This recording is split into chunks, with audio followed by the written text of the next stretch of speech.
si Henry Alcantara. Controversial ito.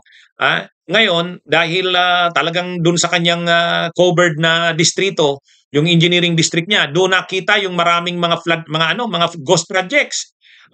Nang tinanong siya sa Senado, kasi nag-appear siya sa Senate Blue Ribbon Committee, ganun din sa pagdinig ng Kamara doon sa Infracom, tinanong siya tungkol dyan sa mga ghost projects na yan. Alam niyo kung ano? Hindi niya dininay.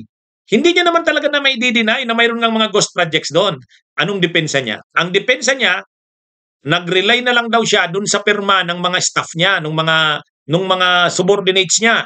Sinabi daw ng mga subordinates niya na maayos naman, mayroong projects at maayos naman, pumirma na rin daw siya. Yun daw ang kanyang pagkakamali. Yun daw ang kanyang kapabayaan doon, yung negligence niya na hindi na siya nag-verify.